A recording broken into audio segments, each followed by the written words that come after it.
deep breaths, opening your centers, opening your chi. Down to the center of the chest, the heart chakra. Then go to the arms and kind of slap the arms. But alrighty. So Andromeda Galaxy. So the ancient galactic portal connected from Giza in Egypt once allowed passage through Sirius B and then through the Andromeda Galaxy. Andromeda has a galactic core that spirals and connects into our Milky Way galactic core. So the Aurora platform, the consciousness units of the next universe, the rays of the next universe, the beings that live there in alignment with Crystal Star and Unity Intelligence are called Aurora. Crystal Star works with the Aurora to build Aurora platforms that are safe zones to step over their reversal fields running on the Earth from the frequency fence and the NET. So the reversal field is talking about basically the manipulation energy fields that are being placed and used by negative beings. So the spirit body of the monad is the higher function, higher mind function of the observer, watching and aware of forming concepts and making assessments. It is the higher mind principle, consciousness, that comes to neutral conclusions called the Polarians of Gaia and the Hyperboreans as their counterpart upon Gaia's anti-particle double. Through the Polarian and the Hyperborean DNA instruction sets, the law of polarity and the law of gender were first seeded into this universe. Recommended Andromeda because they knew that the Lyran refugees were weary of traveling and hiding, and Andromeda was relatively close to their star system. The Lyran refugees ended up settling in 2 solar systems in the Andromeda constellation.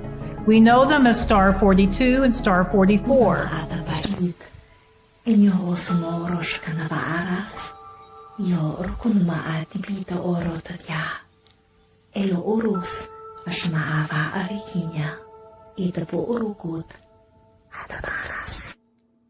Wholeness and one love. We want to know everything. We want to know everything. Good for us to know everything.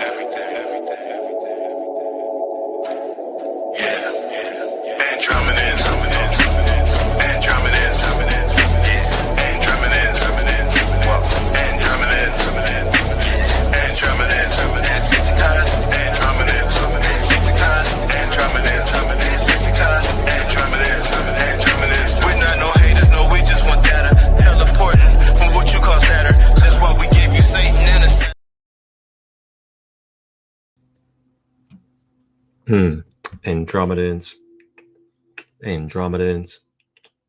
Andromedans. Oh man. Grand Rising, everybody. Grand day to you. Welcome. I am Marcus ChristoLight, Sacred Light Healing and Wellness, your host through this journey of Grand Rising with ChristoLight. As you guys saw, we left off in this Grand Rising with ChristoLight series by exploring our first, well, actually, it'd be our second. We went into our second galactic civilization, and Andromeda was this galactic civilization that we explored on Thursday of last week. Before that, we explored and ventured into our first galactic civilization that we've explored, and that was Lyra. So we went in depth about Lyra, the many different home planets within the constellation, as well as the universal connection that Lyrans have to our human life here on Earth. Along with that, we went in depth into the characteristics of Lyrans, the different types, and what kind of starseed traits to look for that we could potentially be one of these type of soul origins. So then on Thursday, we went into Andromeda and we talked about the Mother Arc and the Sophia and the future of Earth, which Andromeda holds right now in this parallel world. And the 7-dimensional Earth is said to be in home in Andromeda. So Andromeda is basically like the future of the Earth. And when we interact with Andromeda, we are anchoring in futuristic crystal codes from Andromeda to help accelerate the healing and the evolution of the planet. Powerful day. Grand rising to you, Katrina. Good to see you.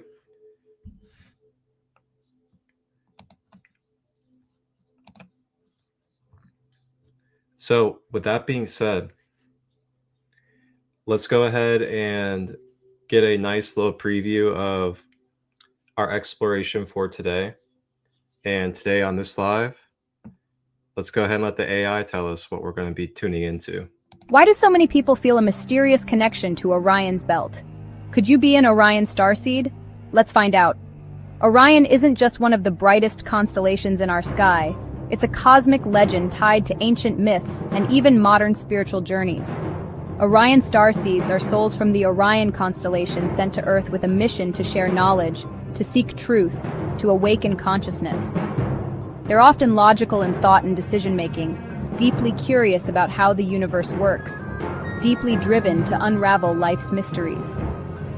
If you're fascinated by the stars, or crave deeper meaning, or feel a longing for home you can't explain, you might just be an Orion starseed. In this series, we'll explore their traits, their purpose, and the signs you could be one. Ready to unlock the secrets of Orion? Hit subscribe and join us on this mystical cosmic journey.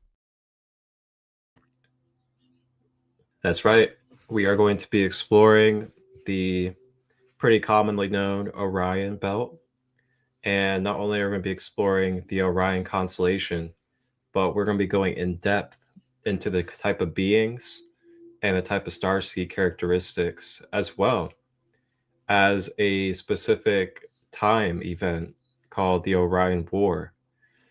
Along with that, we will lastly be also touching on the negative polarity beings that come from Orion and the type of negative agendas that they have through self-righteousness, greed, control, and power.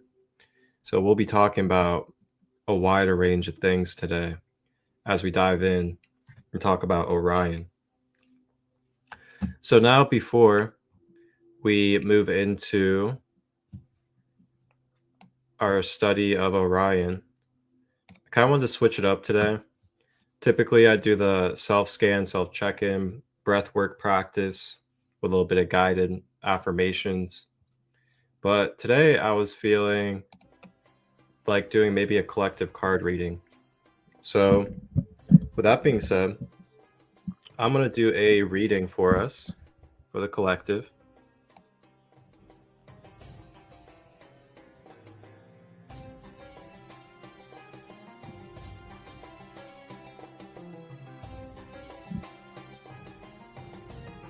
Got a little Egyptian music. And I was really feeling the Egyptian energy today. Just thinking about Orion and Orion's connection to the Giza pyramids. So here's the deck that we're going to be receiving our message from today. This is the Book of Divorce.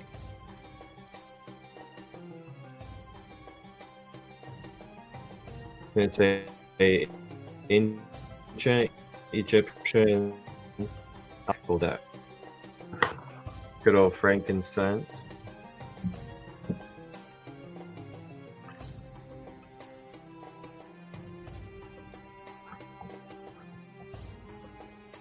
All right, let's see.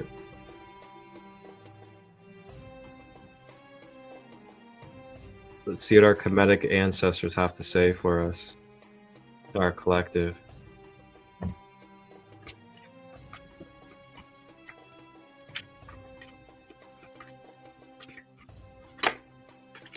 Oh, okay.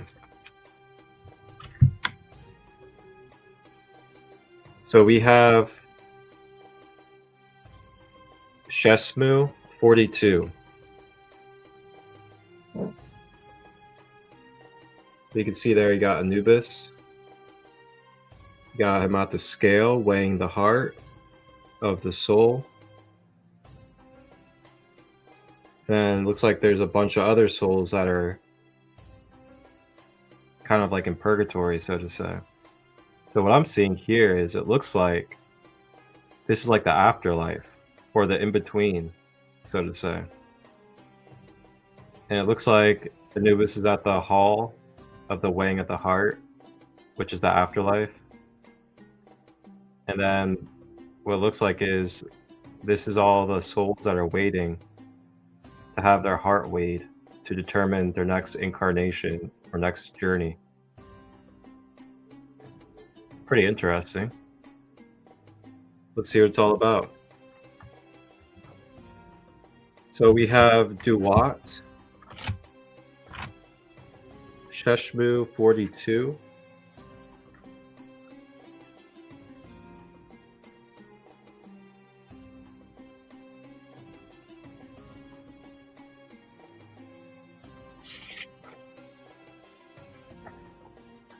okay, here we go.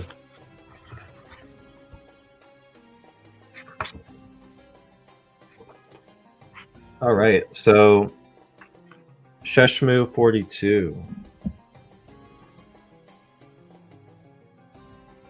So it says here,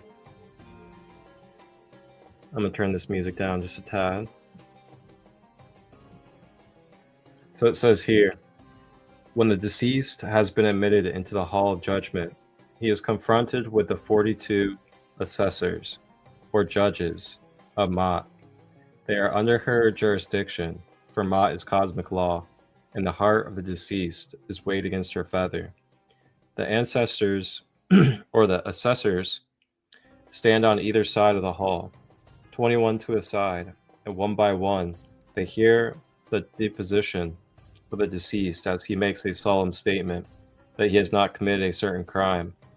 These 42 denials are known as negative confession, and depending on his actions through life and on his knowledge of the names of gods, the deceased is either given the power to live or he is thrown to the monster Amit to be devoured. The 42 assessors are directly linked with the 42 nomes of Egypt. The territorial divisions of the land, 22 for Upper Egypt and 20 for the Delta. Each nome is clearly defined by its name, Neter, capital city, and emblem, and each assessor has jurisdiction over a particular crime. The Neter being a description of a certain character or quality that the deceased must identify within himself. In the Egyptian tradition, the deceased is really judging himself, and the assessors are the projections of his own heart. It is the truthfulness of the individual himself that tips the scales of Ma'at, and nothing else. There are suggestions given as to significance of the number 42. There is a relationship between the 42 gnomes and the location of the pieces of the Azor's body, or Osiris's dismembered body, scattered by Seth after murdering him. And the key is in this number 7, a lunar number of great significance in the phases of human life. His body is cut into 14 pieces, 2 times 7. His reign on earth is said to be 28 years, 4 times 7. The assessors in this realm of the Duat are 42, 6 times 7. In astrological terms, the progressed lunar phases in an individual's chart are measured in 7-year cycles, each marking a period of growth and transition. These also coincide with the Saturn cycles, which is appropriate for the nature of the journey through the Duat. At the judgment, like the 42 assessors, Osiris is not a judge but a witness throughout the process of death and rebirth. Osiris is the principle of life, witnessing the continued metamorphosis of consciousness in the human struggle toward realization.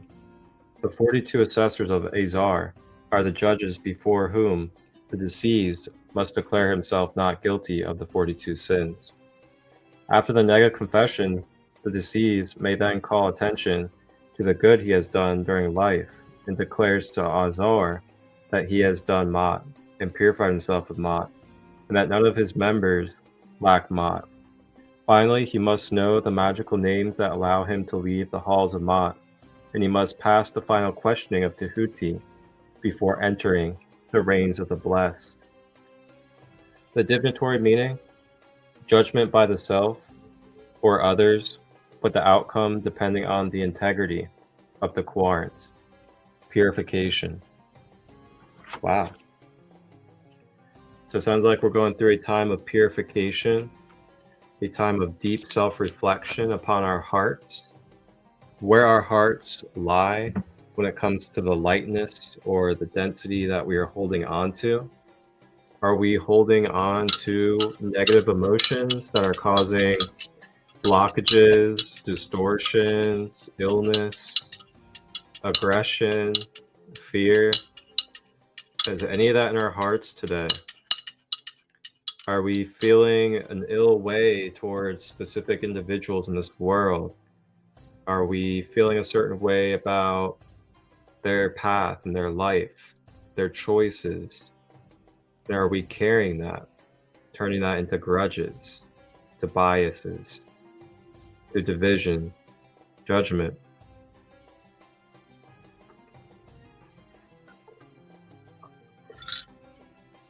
Is there anywhere that we are,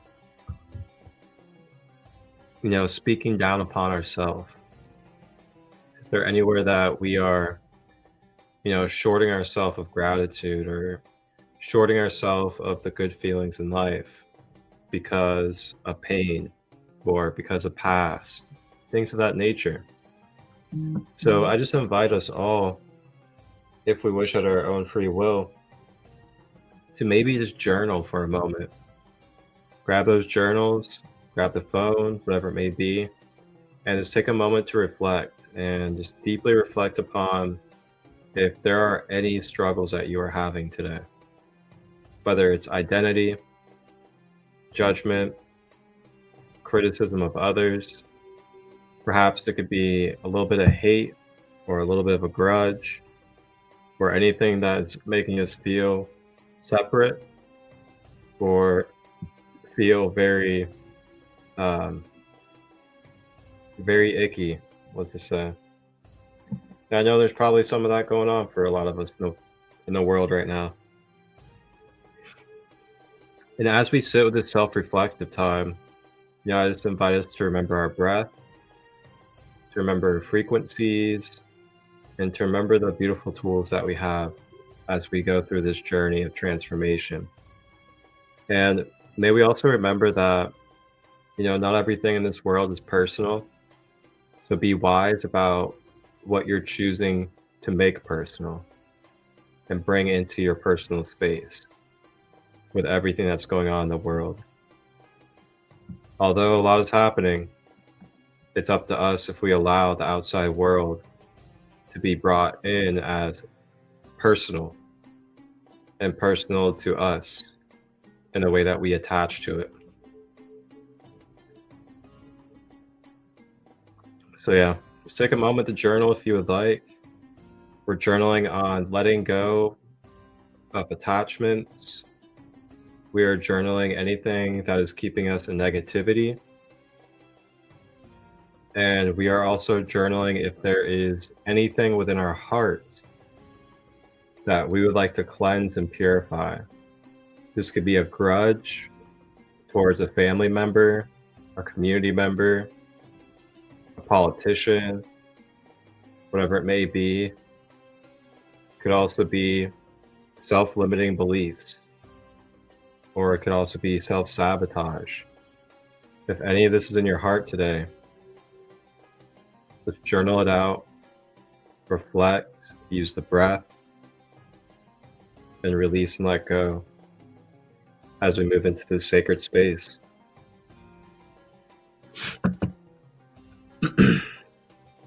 All right, so that's our collective card for today.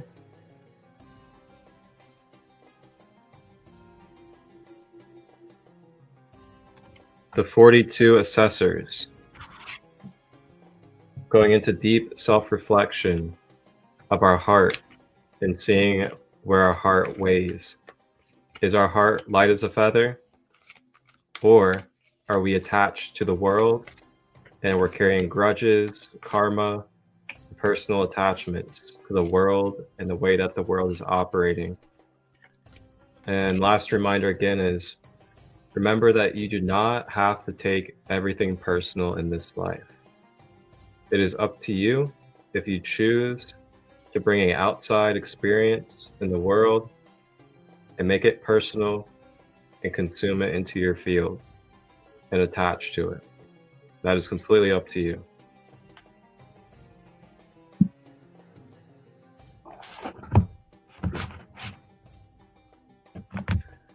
Thank you to our Egyptian ancestors, as well as the other beings that helped transpire that reading.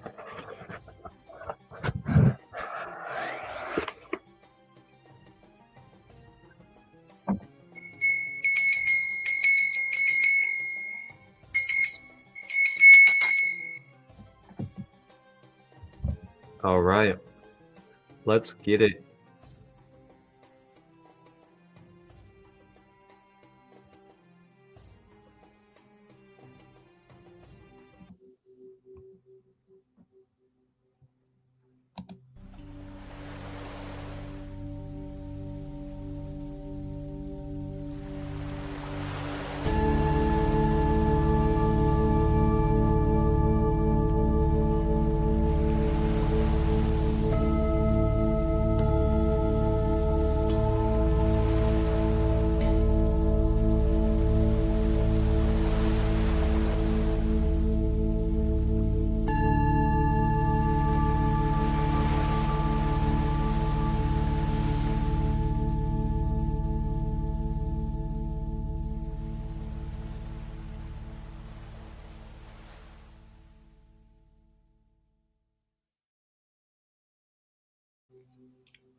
All right.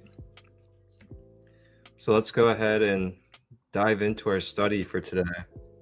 And that is going to be about Orion, the constellation, as well as Orion's belt, Orion star seeds, as well as type of agendas and the kind of ways of life that are also stemming from some parts of Orion as well.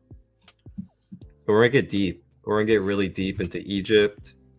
We're gonna talk about, AI, manipulation and control systems, as well as some other things that are gonna bring probably a lot of clarity to some of our beings when it comes to what kind of manipulation's happening, how it's happening, and what it can look like here on this earth.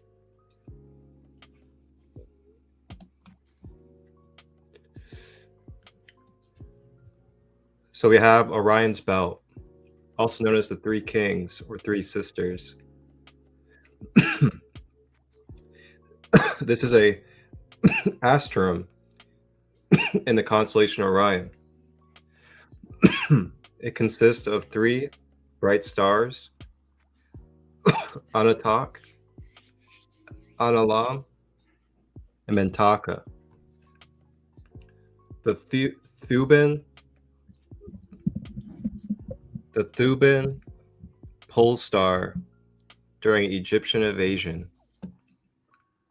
So when they invaded, Thuban star was made their headquarters and became the Antichrist entity prototype for these AI alien hybrids that settled in Alpha Draconis and Orion's belt. These Wesa creatures went to work gathering strategic alliances with other dominating groups in the local solar system, intending to entirely conquer our galaxy Together, they set out to methodically colonize our time matrix with their progeny, infecting our organic consciousness reality and planetary grid systems with their advanced AI quantum entanglement technologies. If we go back to the past timeline of 5,000 years ago in Egypt, the vernal equinox announcing spring was close to the star Aldebaran in the Taurus constellation, and Earth's celestial north pole was Thuban, also referred to as Alpha Draconis. Science informs us that the historical period was the Bronze Age, when our ancestors began to produce bronze by smelting their own copper. The Bronze Age was the introduction and production of bronze technology, developing trade networks, and from the archaeological evidence given to the public were the first recorded written languages of human history. During this time, Sumerians worshipped Enki as the god of water. Enki is very popular because of Anunnaki talk and Anunnaki texts. There's Enki and Enlil, the brothers, the Anunnaki brothers.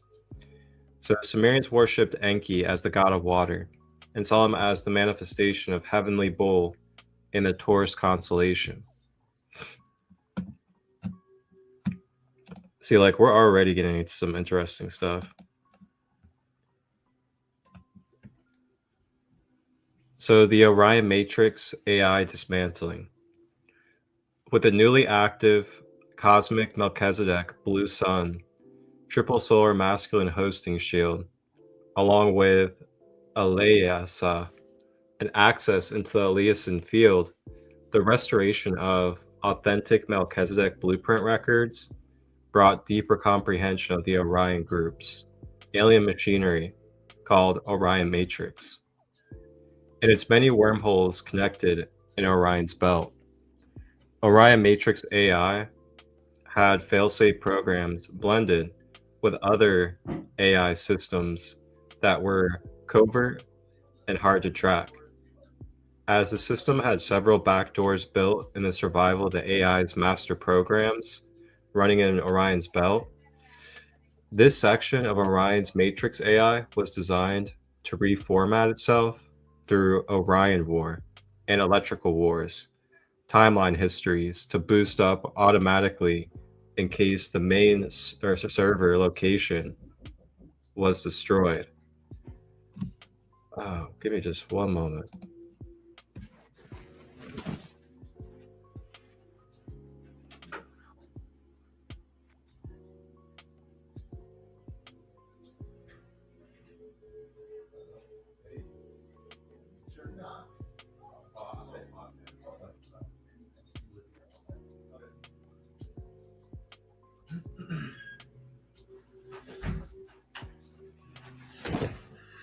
Alrighty, sorry about that. I had to go answer my door. Okay, so let's see here. Now I gotta remember where I was at.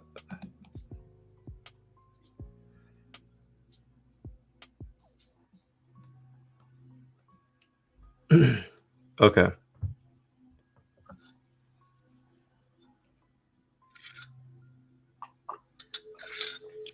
So the Orion Matrix AI dismantling.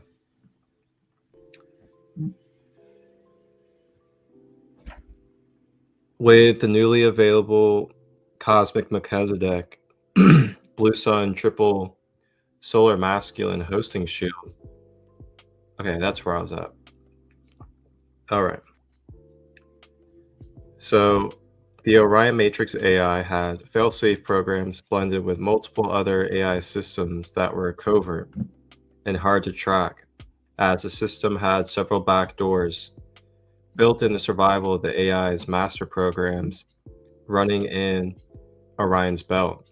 This section of Orion Matrix AI was designed to reformat itself through Orion War and Electrical Wars timeline histories to boot up automatically in case its main server location was destroyed. It also appeared to have a master control access on the planet, underground, Westminster Abbey, and Cleopatra's Needle in London. The Orion's Belt Alien Machinery Complex is another Pindar Toth Azil artificial technology network that was utilizing the Emerald Founder records and cloned Azurite identities to generate false holograms in the phantom timelines that appear as the original Solar Rishik founders, similar to the findings during the Thuban reclamation last year. The Emerald Order, Amethyst, and Gold Order imposter inorganic consciousness architecture was embedded in Thothean AI systems connected to each star in Orion's belt, designed to emulate the falsified threefold founder flames of the united solar dragon king body of the Solar Rishi and the Melchizedek lineages. The authentic Solar Rishi sun-star bodies and Melchizedek patriarchal lines were cloned out in the artificial tree of life phantom timelines, and their inverted mirrored holographic imagery was used to place energetic overlaps upon power elite identities of the negative agendas preferred genetic lineages that comprise the Luciferian or Satanic alien hybridization bloodlines. Oh boy, we're getting somewhere now. And this is very relative to what has been happening in the world right now. We're about to uncover some deeper layers behind what we're seeing in this matrix of the world. And the Orion group is behind it. Oh, I didn't say that. Divine Rising, my queen. I've been to Cleopatra's Needle in London. Oh, wow. How cool is that? So you've been to the Needle in London. So let me go back and see what they were saying about that. So let's see here.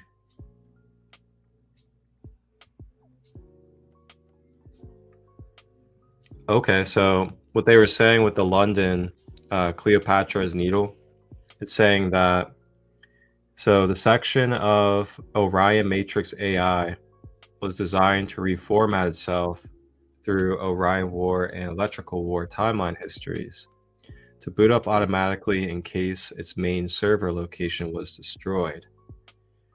Oh, okay. So basically one of the control grids or one of the grid points that helps the connection or the controlling of the Orion Matrix AI is located at Cleopatra's Needle in London. Wow, that's super interesting. Okay. That's definitely interesting to think about. And then it also talks about how basically these beings are taking and replicating our, oh my gosh, this is actually really cool because I was having this conversation with somebody actually. They were asking me about, you know, our spirit guides and just like how they were asking me if, you know, they heard about that there was this like false version of Melchizedek. And they asked me about it, and I told them that, and this is something I intuitively knew by tapping into the Akasha a while ago, years ago, was that exactly what I'm reading to you right now is what I had downloaded through the Akasha years ago. And that is, we do have organic law of one spiritual guides, ascended masters, angels, vice versa, like all those different beings. They are existing, and there are organic forms of them that are in these parallel dimensions of us. But the thing is, there's a difference between connecting with the organic energy or the organic archetype, or connecting with a phantom, artificial, distorted version of that guide. And some of the ways that we can tell this is happening, well, number one is anytime these beings or the energies tell you that you have to do something, or that you have to do something a certain way, or else it'll be the end, or else it'll be the worst thing. Anytime there's like predestined negativity surrounding your choices and free will, that's going to be probably a false guide that you're channeling energy from. Our guides will always honor and know that we have free will, and their answers will never be about having to do something, or that we have to do something or else. It'll always just be potentials, possibilities, and what this could look like if we use our free will.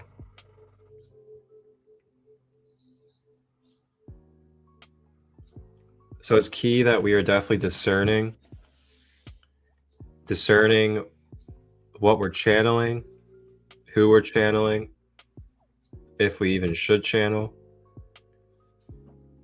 And also, you know, these energies are present in everyday life. There are plenty of people masquerading in this world as, you know, pure, loving beings, but behind closed doors are full of greed and control. Or not even behind closed doors at this point for some.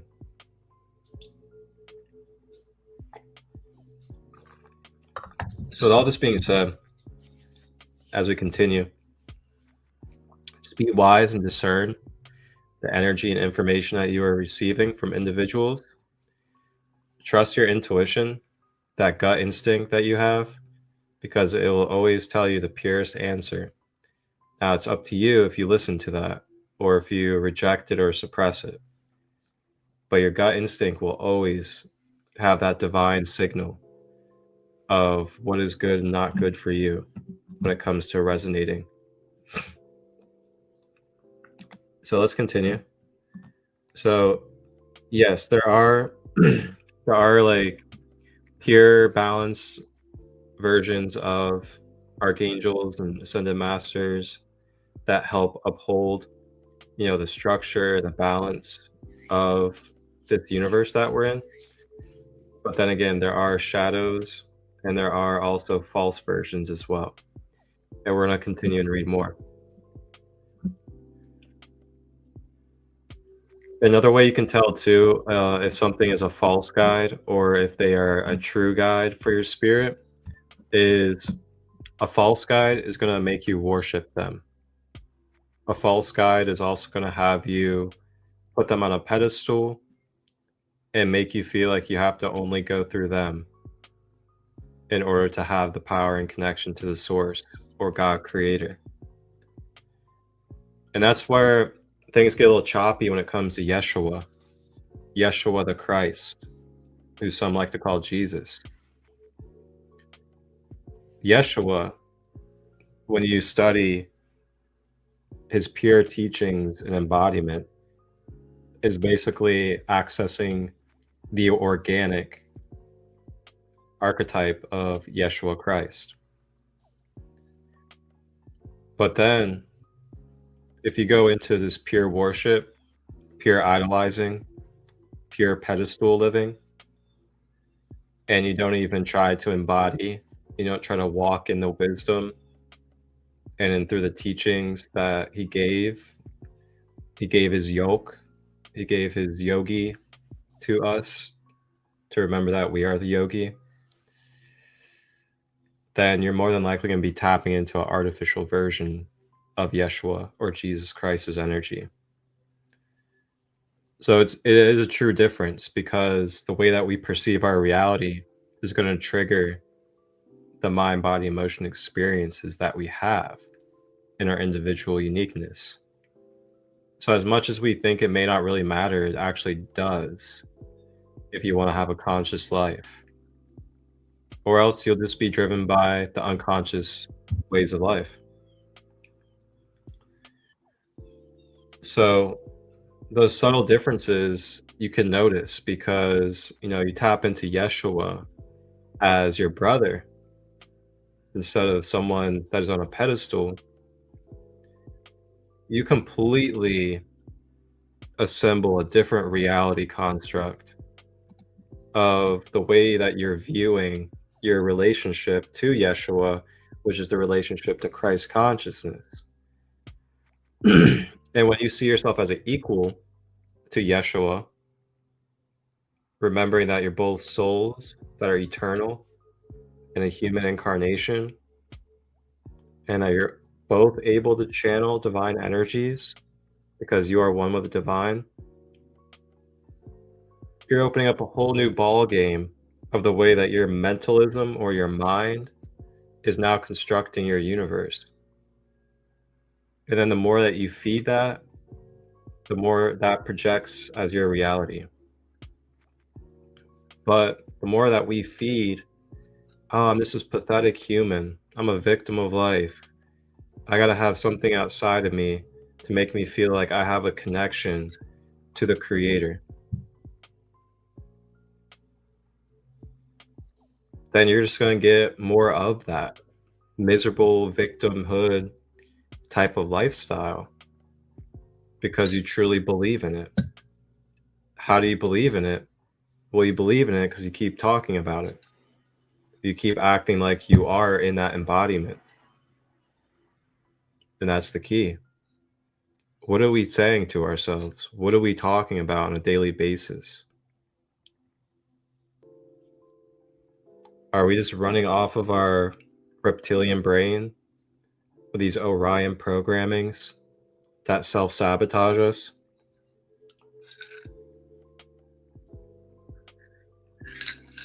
So yeah, that was that's what hydration check for everybody. The coffee wasn't good enough. I just want to say, I'm really grateful really grateful for the space today on this Tuesday to be able to have this conversation, especially freely with no resistance. I'm just really grateful for that because, we need answers on this planet as human beings. We need answers to why things have been happening the way they happen on this planet. We need answers to why it got this way and how it got this way, so we can learn the lessons and grow together as a species. But not only that, but also know thyself. Really dive deeper and discover who we are in this life, why we're here, why we wake up every day on this planet, why we have these bodies, and why we have these relationships to all these different mystical and spiritual energies. So that's why I'm here today, manifested in the flesh, to be a mirror and reflection with you. And I thank you all for being my mirror. All right. So we're going to continue. I hope you guys kind of got a better understanding of what I meant by, false light guides and organic spirit guides and the difference of that. It's a very subtle difference if you don't really notice, but the difference is definitely there, that's for sure. So we're going to continue. So this particular site in Orion's belt is the basis of assorted looking glass programs that contain Project Bluebeam and Project Starbeam technologies that were given to the controllers of the Earth's surface by the Orion Group to project extensive holograms to fake alien invasions, nuclear wars, or assorted religious icons or spiritual figures in their upper atmosphere, depending on the agenda chosen to mind control the population. So here we are learning about where the holographic and mind control programming stems from in our galaxy. And we are discovering that it comes from this Orion group. And, there's a lot of stuff throughout time that talks about hologram manipulation and all these different things. You think about 9/11. 9/11 is known by some as a holographic manipulation. And then even now today, there's people saying that they're seeing what seems like holographic and glitching things surrounding the CK shooting that happened not long ago. So everything's getting a little interesting with this whole hologram talk. I've heard about it for years.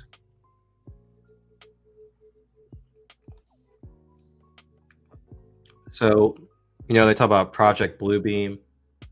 I mean, like, who would have thought we would see that today in this text? Talking about Project Bluebeam. I know that's been in the conspiracy talks for a while. So basically, mind control and perception manipulation, it stems from Orion. So then, as we continue, additionally, the solar Rishik imposters stationed in Orion's belt were holding an extensive network of 8-dimensional artificial wormholes connected into 11-dimensional typhoon tunnels that were functioning as an artificial umbilicus system of inserted artificial silver cords, which linked into the planet's collective human tribal records and monitored all the evading species, modified gene pools, or hybrids. Being claimed in ownership by their assigned false father alien gods, this is a group hybrid soul routing process during the death passage, in which those whoa, this is getting deep. I'm gonna take a moment. Dang. It just gets deeper and deeper as we go. So now we're getting to the level of where we're talking about the literal manipulation systems that they have set up in between dimensions for the afterlife that can lead people into karmic loops and karmic reincarnation cycles. Wow, it's getting deep. Whoo-wee. It's getting deep. All right.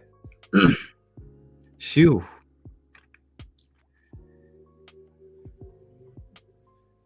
Wow, this is so deep. Oh man. Guys, we are opening up so much worms right now. Holy smokes. All right. So Spirit wants me to channel a message based off of this for us right now. So it's talking about, if you guys look in the middle of this big paragraph where it's blue and it says false father, alien gods. So you look right before that. All right, what I'm about to explain to you might trigger some of your energy, so just be aware.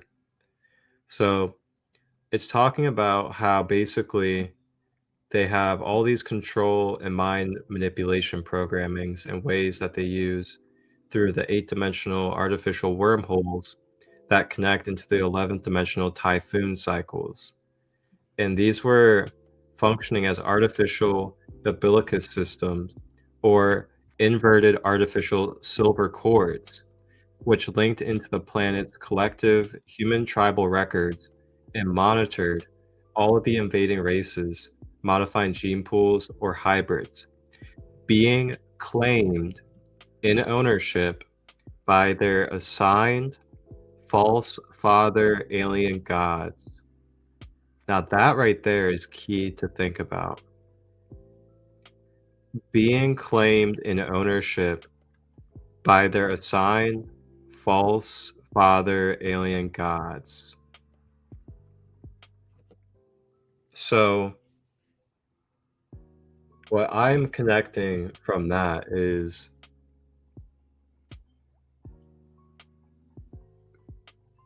let me word this very clearly. So anytime that we place ourselves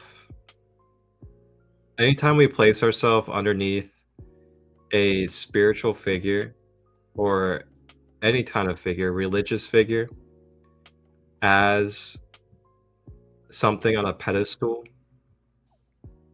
something separate, then that is when we have became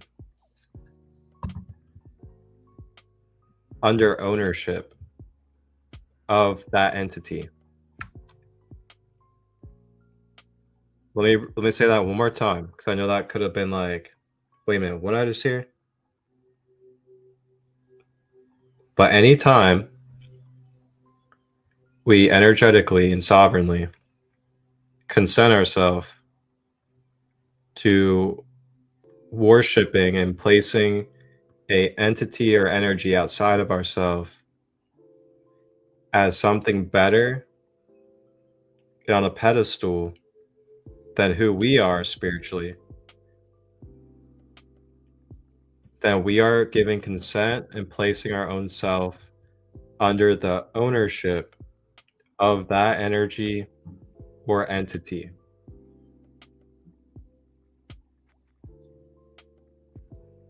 Now just think about that. Think about all of the groups that devote themselves to super extreme dogmatic religion. Think about how they're moved and swayed by invisible energies and forces that are using symbols, cubes, and other things, putting people into unconscious hypnotized states, acting and doing things that are disconnected from the heart of oneness, such as wars, killing others and genocide for the name of a certain god. I mean, holy smokes, man, look at Israel right now. The land of the holy, the only land of the holy, basically. But yet they're out here bombing people and trying to take over areas, not trying to have any compassion and try to find a equal ground of communion.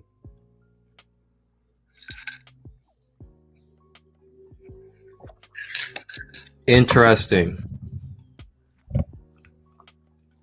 And it makes so much sense when you think about it. Like, people act like they're owned, like they're under ownership when it comes to being heavily indoctrinated. It could even be schooling, the government. So we're going to continue. So this is a group hybrid soul routing process during the death passage. So it's talking about how the false artificial silver cords basically is a passageway that people can follow in the in-between state after they leave their body. And if they follow that, then this is where they'll connect with. So sometimes they say don't follow the white light, because sometimes that white light isn't the actual white light. So in which those identified by genetic library implants are claimed by the assorted factions of the negative agenda groups that have been involved in genetic modification or hybridization with certain groups of human lineages, along with the main Luciferian bloodlines of the power elites. Thus, this discovery of extensive false umbilicus network, used as a soul harvesting mechanism, came with the magenta pink entities. Came with the realization that Orion's belt was the source of an extensive negative agenda, false umbilicus network, using artificial magenta, violet, silver cords, and red cube cord. And red cube magenta pink entities that mimic or clone the pink diamond sun, presence of the amethyst order, Holy Father. Wow. The false umbilicus is an artificial energy cord generated by wormhole technology to attach into human souls that have been tricked into worshiping them through inverted practices taught by organized religion, inverted spiritual beliefs, or through blood sacrifice. The negative agenda goal was to achieve the total disconnection of humanity and the planet from the eternal living light of the cosmic Holy Father presence, along with the intersection of a false king of tyranny archetypal dark force, or Archon, wearing the cloned alien version of AI Father God to take his place. There it is right there. The proof is in the pudding. What a lot of us have known and woken up to at different stages in our life. Extreme organized religion is controlling. It is a manipulation system. It is a limiting system upon our psyche. And it is also a ownership system.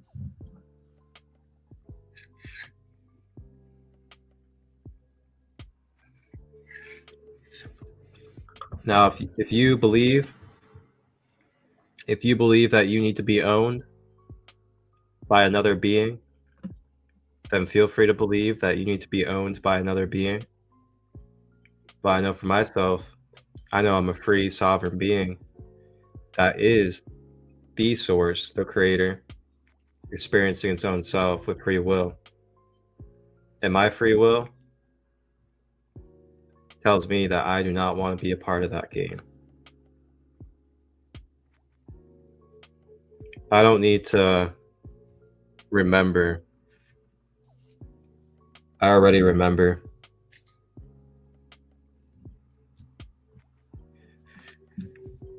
So, a lot of good stuff here. A lot of good stuff. And a lot of it we're seeing very much prevalent today.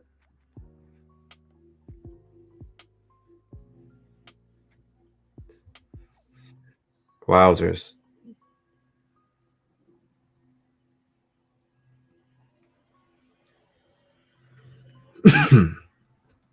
There's just so much to take from that. Just that paragraph. You know what I really love about this show as well? Is that this show is, it's not all about just love and light and glitz and glamour. You know, it's full contrast. It gives the real knowledge, it gives the light and the dark, and it gives you the perception of seeing things as what it is, seeing things as having a place in this universe. And this is the place it holds in the universe. Instead of, you know, fear or making it so mystical and unfathomable to understand in this world. That's what I love about this website, ascensionglossary.com. Like, if I could be a representative and make commercials for them, I would be all over it. But ascensionglossary.com is where it's at. You guys can see it up here at the top. ascensionglossary.com. But yeah, this knowledge is so deep and good. It's channeled by Lisa Renee. Lisa Renee is a channeler. She's a medium. She does a lot of cool stuff. She's very popular for her 12D shield activation as well. that you can find on YouTube.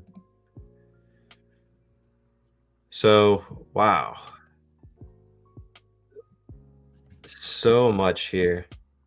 Organized religion, inverted spiritual beliefs, or blood sacrifice. I love how it also says inverted spiritual beliefs. Because boy, we see some of that in these spiritual communities. And one of those type of inverted spiritual beliefs is, that belief like, oh, we're all one. So therefore we need to be passive about life and everything will just happen for us because we're one. Like that kind of living, that is definitely one of those inverted spiritual beliefs. Because it takes you out of the reality that you're in a third dimension. You have to take action in order to manifest into this dimension. Mind, body, and soul alignment. Man, if there's anything in this text that you guys would like me to click on, because they're all highlighted in blue, the ones that I can click on, it'll open up more about it. I know I was thinking about doing the Orion group. I'll definitely click on Orion group, maybe false father alien gods, and also typhoon tunnels. I think we'll just go through those three. And then we will then go over Mintaka, Alanam, and Antika. And then we'll move into our videos and close out. Wow, though. I'm just like, I'm buzzing over here. This energy and this knowledge is just, wow. Wow, good to see you, Owl, on the Instagram side. I'm not sure if you're there now. But, all right, let's continue. So the Orion group, the Alpha Draconis, the Orion group. Here we go. We're going to talk about the Draconians. Time to learn about the Draconians for real, as well as the Reptilians. Here we go. It's already giving me chills. I'm sure it's the moment that everybody's waited for in this series, to hear about Draconians and Reptilians in the in-depth level. Take a sip of my coffee and hit my pen real quick. I just went to the Ohio Valley Cannabis Cup this past weekend with my partner. And boy, we had some fun. It was a really beautiful time.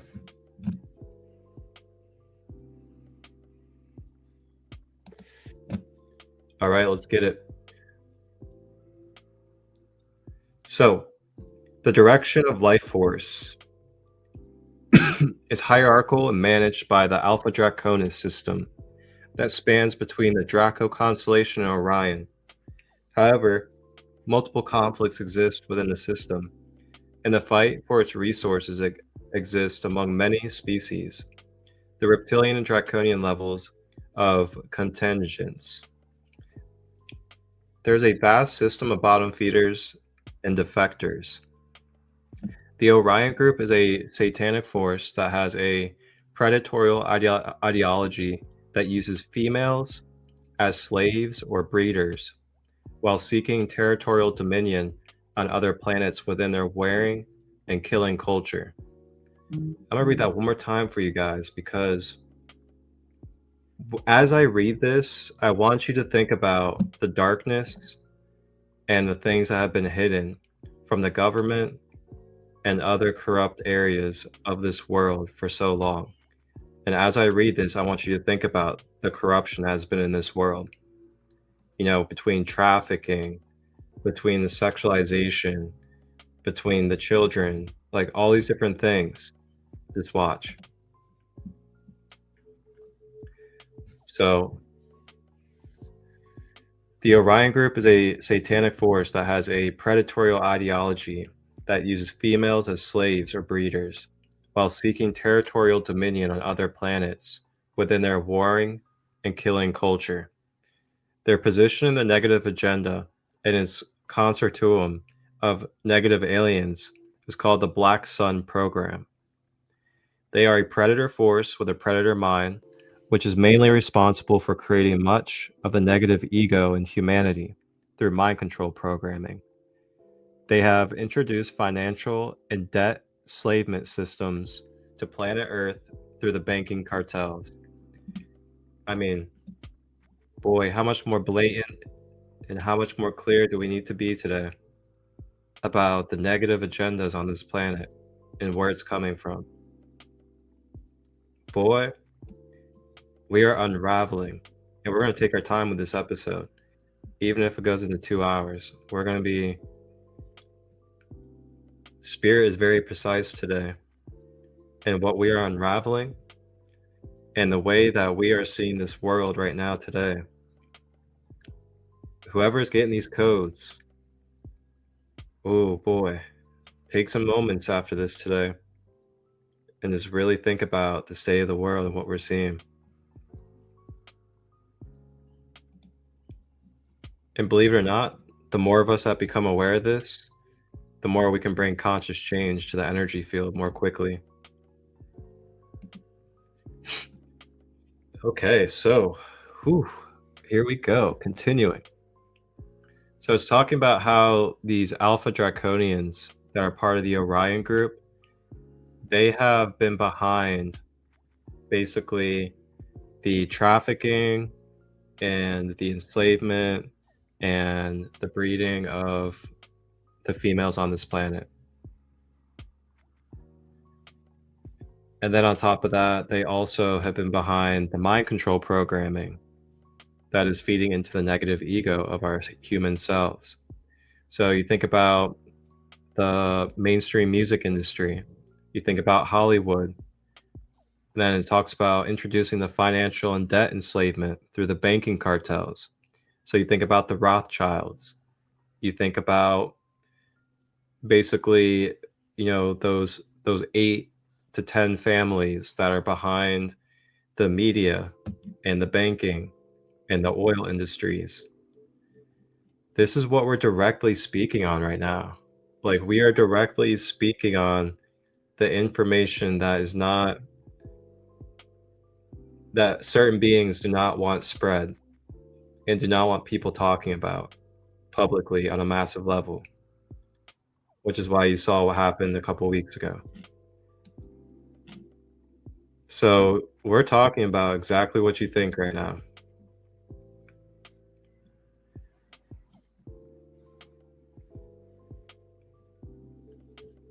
So continuing. Additionally, the Nordics are blonde-looking humans from Orion and are also predatory. The species are responsible for spreading racism, genetic discrimination, genetic experimentation, such in the Nazi ideology, and they are prominent of promoting their belief system of genetic superiority through spiritually abusive methods of eugenics. This Nordic group was directly involved with Hitler's Germany in World War II. Draco species are potentially capable of shapeshifting and have extremely developed psionic ability, which allow them to possess or enter bodies through conscious projection. Therefore, as they originate, form a phantom matrix system of satanic-based AI-infected entities. Many of these Draco entities are confused by people as the devil or believing they are Satan as an individual figure. And those kind of energies are called archons, typically. You hear about the archons, those are the beings that they're speaking of. So the reptilian hierarchy, extraterrestrials that are hybridized with reptilian-based genetics operate in strict hierarchical systems of rank and defer to their superior groups. The Dracos and Draconians from Alpha Draconian are in command of Earth-based subterranean reptilians who respect their superiors in the belief system that the Drakes are those who hold ownership over Earth and human beings. Draco reptilians view themselves as the most intelligent species in the universe, and that Earth humans are the result of their biological seeding processes for multiple planets. The Alpha Draconians, Draco, have a royal class that appear to be lighter colored, white-skinned scales with winged appendages, and are about 2 to 3 times the size of an average human and very muscular. They're quite menacing and tyrannical, showing little mercy to an entirety or an entity of their own race that they think has defied their orders or responsibilities to manage their earthly resources. Earth-based reptilians appear to be in command over EBE, or biological entities known as small grays. The reptilians have developed high psionic ability, which they use to mind control other entities, and do not have an emotional body or soul body. They no, oof. The known reptilian race on Earth appear to have made a variety of cooperative agreements with the higher ranks of human, governmental, and military, which have resulted in shadow government black projects, such as secret space programs, MILABS, and the creation of military-industrial complex to experiment and exploit alien-based technologies and craft that they have been given access through their cooperation. Drakes are extremely militant, misogynist, and wearing species that are very involved in controlling the power elite, the financial, pharmaceutical, and banking institutions, promoting war and killing through increasing militarization, poverty consciousness, human enslavement programming, religious violence, terrorism, the harvesting of humanity's DNA through abduction and experimentation, as well as other species they have under their control. I feel like after each paragraph, I am just once again brought to what else do I have to say? Aren't we all getting tired of being gaslit?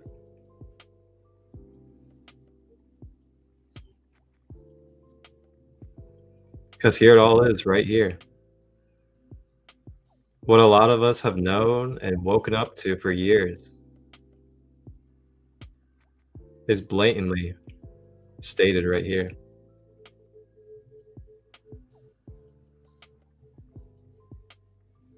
It's even shown in movies and shows, cartoons.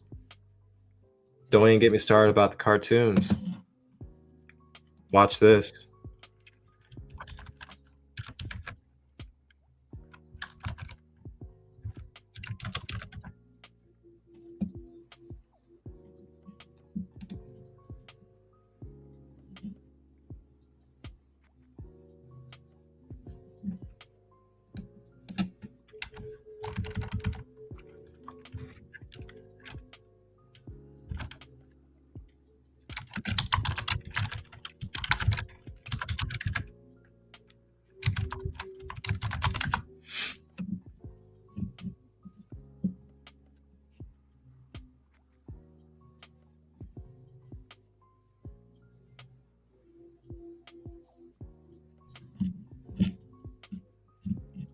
Man, oh man.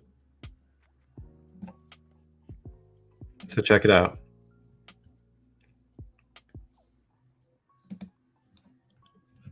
You got the King Alligator and Donkey Kong. The Draco King.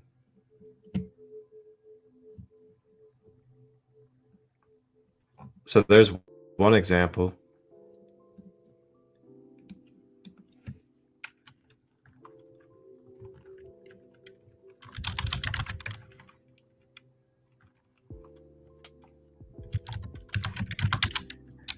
I know there's a movie called Jupiter Ascending. Jupiter Ascending shows the Draconian King. There's quite a bit of shows that show, Draconian Kings. Now, I'd really just have to take a look, but it's definitely out there though.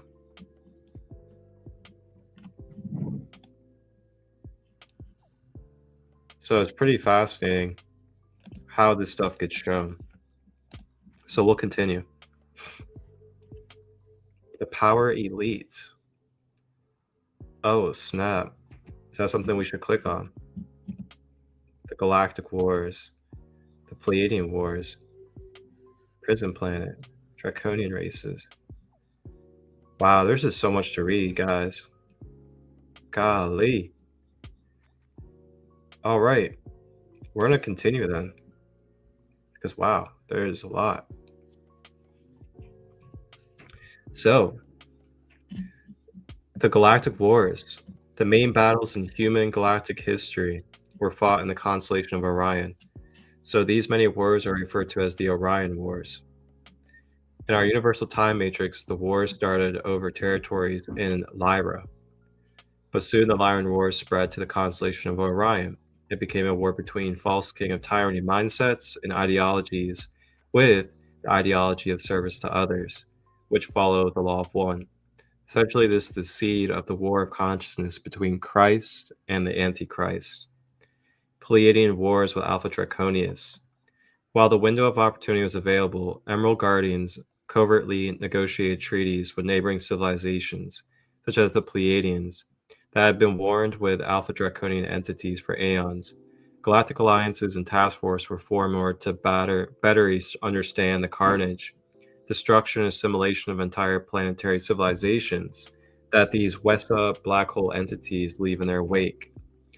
Those tasked to gather the intelligence were required to discern what were negative agenda technology, built AI reality constructs, and what were the actual organic consciousness timelines originally built by the founders.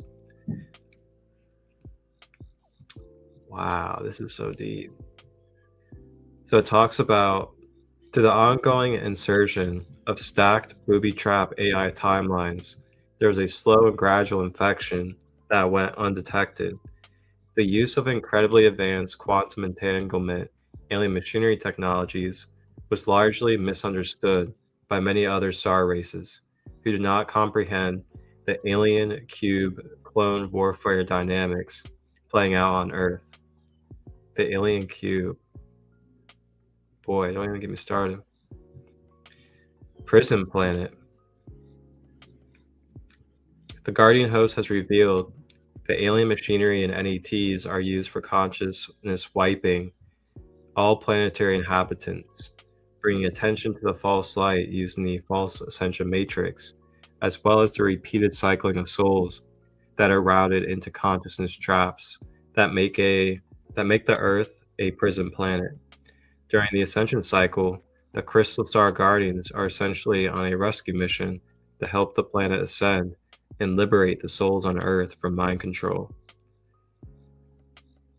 Draconian races from Orion. They are the oldest reptilian race in our universe. Their forefathers came to our universe from another separate universe or reality system. When this occurred, no one really knows.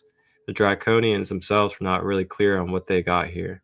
The Draconians teach their masses that they were here in the universe first, before humans, and as they are hires to the universe and should be considered royalty. They find disgust in the fact that humans do not recognize this as a truth. They have conquered many star systems and have genetically altered many of the life forms they have encountered. The area of the galaxy most densely populated with Draconian subraces is the Orion system. The mindset of consciousness of the majority of races in the system is service to self, and as such, they are always invading, subverting, and manipulating less advanced races and using their technology to control and domination. This is a very old and ancient war, and the peace that does not exist is always being tested by those beings who believe that fear rules and love is weak. They believe that they perceive to be less fortunate in comparison to them, and they believe that those they perceive to be less fortunate in comparison to them are meant to be slaves. This belief system is promoted at birth in the reptilian races, wherein the mother, after giving birth, will abandon the offspring to fend for themselves. They survive, they are cared for by a warrior class that uses children for games of combat and amusement. So you can see the reptilians are forever stuck in survival mode. Wow. It is ingrained in draconian hierarchies to teach them to never trust a human. They are taught the draconian version of the history of the Great Galactic War, which teaches that humans are at fault for invading the universe, and that humans selfishly wanted the draconian society to starve and struggle for the basic materials that would allow them to exist. Dang.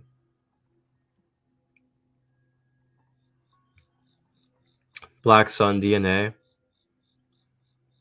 This is their genetic DNA lineage, and they have reversed their DNA from ions of inciting wearing aggression in the universal timelines to a reverse 10-dimensional strand. They're running a reversal life current with they use the Orion gate to feed off. Whoa. They're running a reversal life current that they use the Orion gate to feed off. The Orion gate, which is the 10-dimensional golden eagle grid. Interesting. Iran.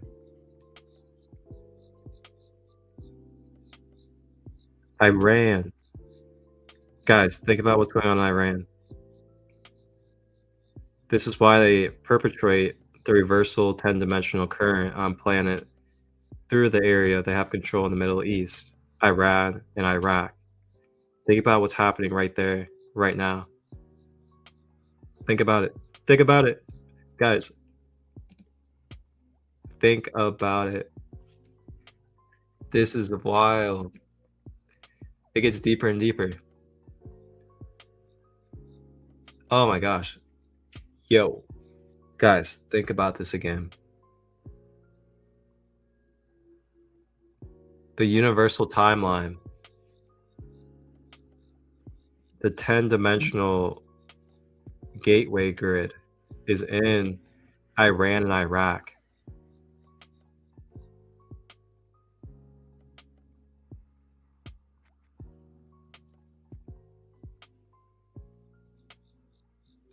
Think about Gaza and Palestine, things of that nature. They are only capable to exist in 3-dimensional consciousness while in their body, yet they have access to 10 dimensions of consciousness field. They are primarily formed the satanic class network family, although they work and cooperate with the Luciferian Belial families to control the planet and share the spoils of war. They cannot cellularly transmute their body in out of stargates easily and use humans to do that. They access limited levels of biological immortality through the vampirism and siphoning of other living things, such as the planet Earth. Jeez, oh peas, boy. I mean, this is whew. So the invasion strategy. To be able to understand the sociopathic sick mind of the deception system, one would need to better understand the general attitude of a infected human or non-human as having little to no remorse or empathy. If a technologically advanced extraterrestrial race has decided to implement a gradual takeover of a planet and its inhabitants, what kind of strategy would it use? First, they would look to how they can maximize the efficiency of the invasion process and reduce the expenditure of resources they have to generate themselves. To achieve this goal, the secretive infiltration of the core societal organizational structures, such as religion, medical, financial, and legal systems, would be ideal to shape the value systems that generate reality belief systems they want to control. Through the engineering of a labyrinth of self-enforced enslavement policies based on fear and intimidation among the Earth inhabitants, they would achieve the use of minimal off-planet resources by piggybacking on the Earth human resources. The people on Earth would effectively enforce their own enslavement, as well as enslave their own global human family by giving up their rights and their resources. This is very effective for takeover and invasion with minimal resistance or revolt by inhabitants who are unaware they are being invaded. This is called the Araphonic deception strategy. And there you have it, ladies and gentlemen. I will no longer fall for the deception. I've known this for a while, and now it's just 100% confirmed. I pray and give my heart to all of you that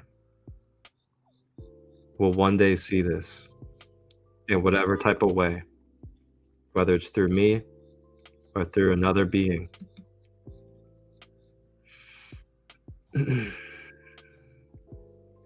So we're going to finish off dismantling Orion Matrix AI.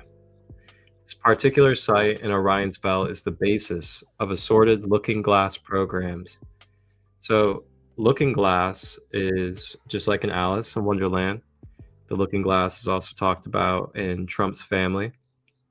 And the looking glass is the ability to see into timeline probabilities. And we've actually already read this in the beginning.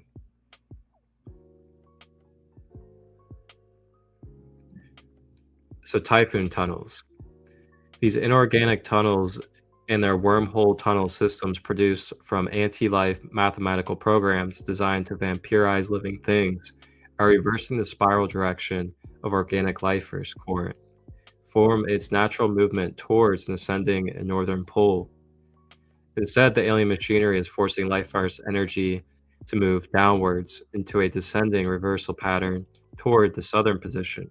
This metatronic distortion in the planetary grid feeds the satanic gestates and interferes with the proper life force energy movement of the spinal column of humans that remain asleep on the earth. Life force energy goes down the spiral column and releases out of the perineum and rectum, and thus these inorganic tunnel systems are called typhoon tunnels. See typhoon. This is why black magicians use sodomy and satanic ritual abuse, as the life force energy pattern in the individual's light body connects the metatronic spiral, which generates a descending serpent fire that releases mass quantities of life force from out of the perineum. The black magician uses the spiritual energy source as a means to consume the conscious body of their intended victim in order to harvest that energy for their agendas or mere pleasure. The generation of typhoon tunnels through the practices of the satanic religion are directly related to the original alien architecture put in place with the Wessa tunnel system.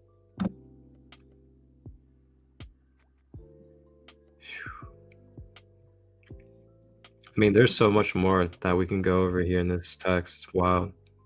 But we're going to leave off there and move into our videos, and then we'll close out. But yeah, you guys enjoy these links. I did put it down below in the description for you guys, so you guys can access and read through any of this at any time.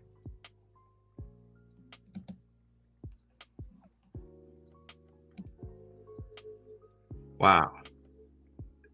We just went down. You want to talk about a rabbit hole?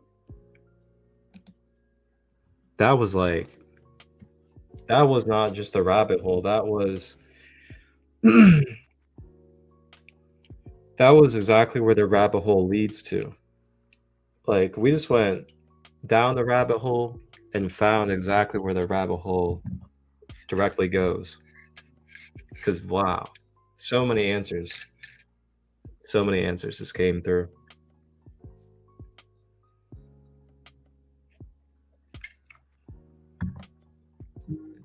Whew. We're just gonna take a moment. We're just gonna take a moment to just take a moment. We're gonna take a moment to take a moment. That got really deep. I almost got like little tears in my eyes right now. the amount of truth that was just, phew, golly.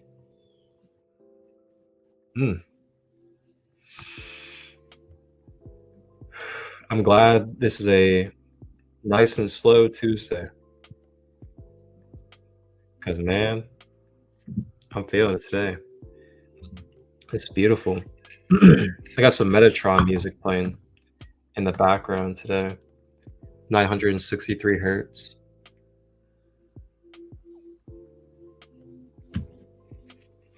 It's Starway Healing, the channel.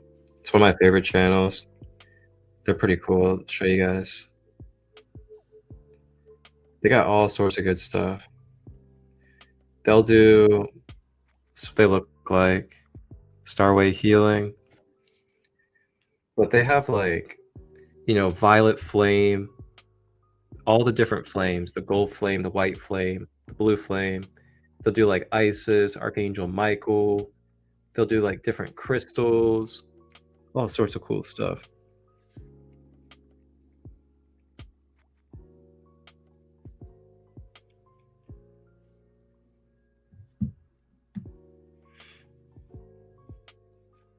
All right.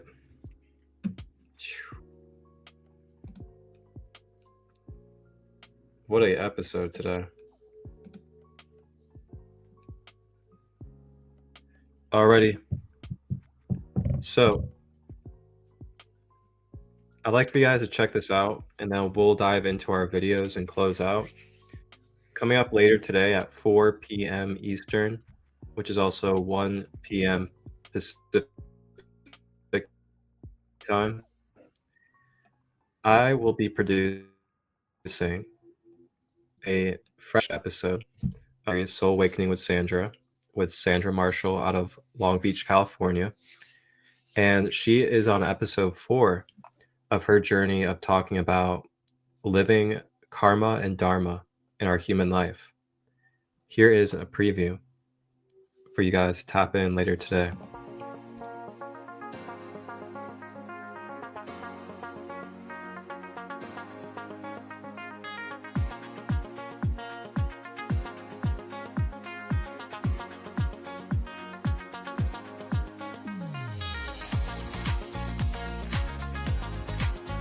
Hi, beautiful souls. It's Sandra. I'm inviting you to my episode 4 of my Soul Awakening podcast series, A Journey Living Karma and Dharma. This Tuesday at 1 p.m. Pacific Standard Time on my YouTube channel, we will be demystifying karma and dharma and exploring how they merge with the universal laws of cause and effect in our everyday lives. It's not just philosophy. It's all about how we live it, embody it, and walk with our soul's truth. So subscribe to my YouTube channel and join me Tuesday at 1 p.m. Pacific Standard Time for a powerful conversation on awakening through karma, dharma, and divine alignment. See you there.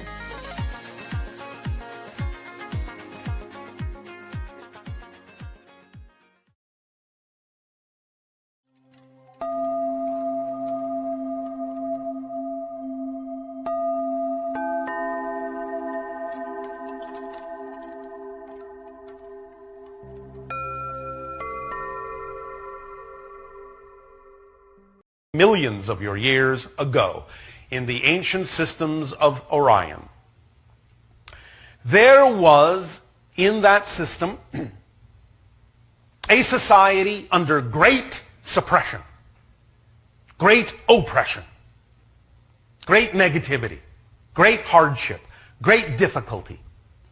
In particular, on one of the worlds of the Orion systems that in the ancient language was called Huva.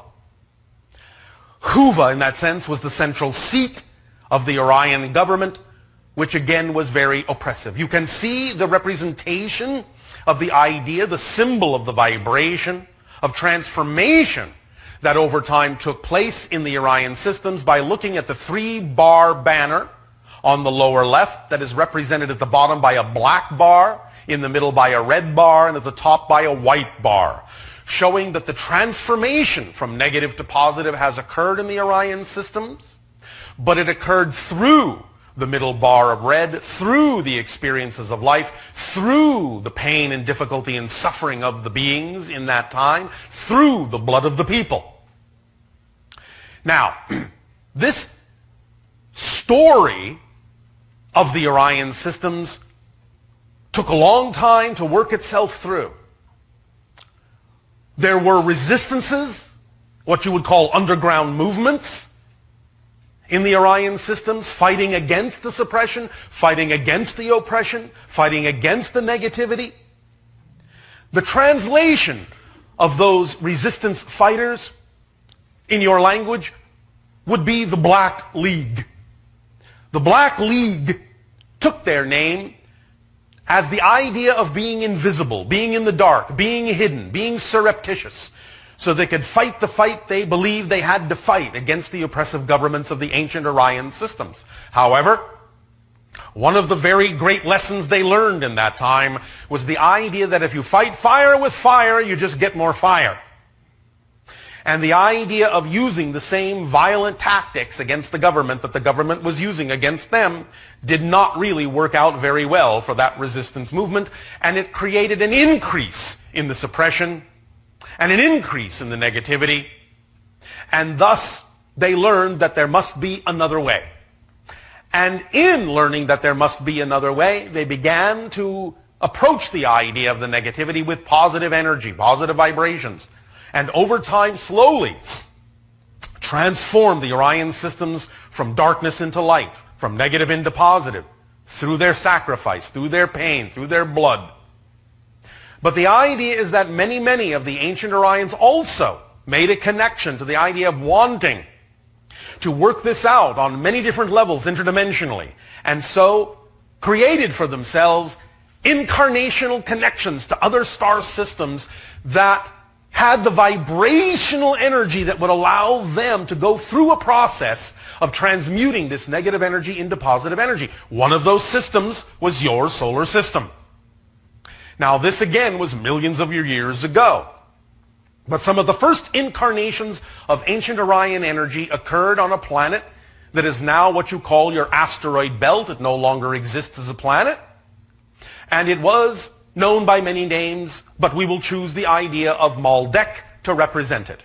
Many incarnations were played out there.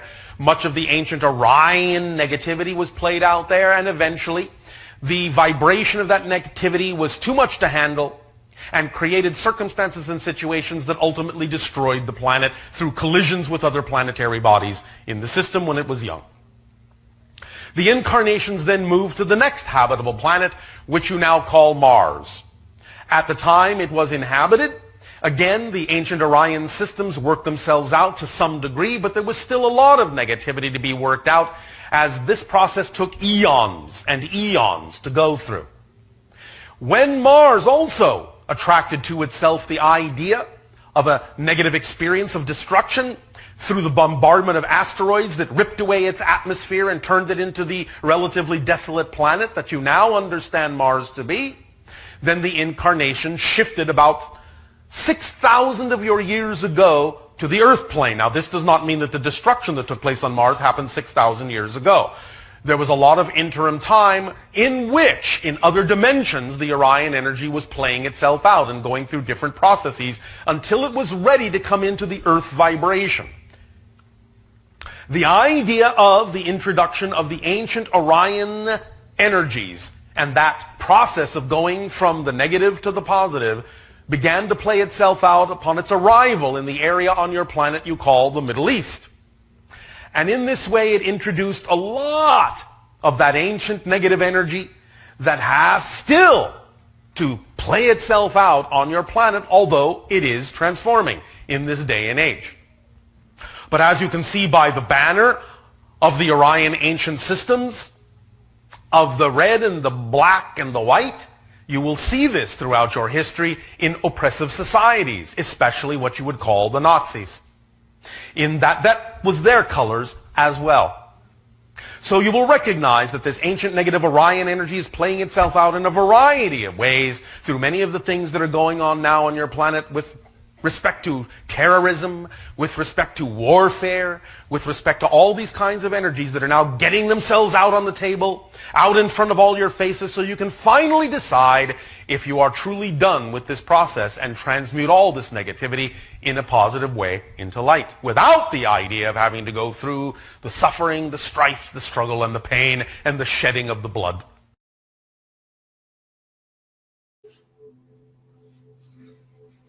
Whew. Bashar. Bashar, Bashar. Bashar, Bashar, man. So that was probably one of my favorite videos I've found from Bashar so far. I like quite a bit of his content. Now, I will say, I mean, he's definitely not perfect. And I don't think any of us really are. But yeah. I love how in depth that channeling was from him. Like, I really love how I love how he really went into the depths of even like explaining to us that, you know, not every single being in Orion and from Orion is negative. Some of them were trying to revolt, some of them were trying to reject the negative agendas, the control, the manipulation, and things like that. And that's something that I really did want to emphasize as well for everybody, is that, you know, there's positive and negative versions of every species in our galactic awareness. And that even goes for the Lyrans. There's negative Lyrans and there's positive Lyrans as well. And that's just their vibration, their intentions, their mindset, the way that they're using their energy. It's either a positive energy or a negative energy. And what that means is positive is service to others, because we see others as an extension of our own consciousness or our own self. Or negative is service to self, where you believe that you're separate from all others and that you need to fend for yourself. And that is where self-righteousness comes from. So that's like positive and negative. Positive is service to others, seeing the connection to the one consciousness within all. Service to self is believing that you're separate and that you need to fend for yourself and that you need to dominate and have control over life. And that's just it. It's not about good or bad. It's intention and energy, pretty much. And that's what life is based off of: intention and the use of energy. You can say intentions and actions if you want to say too.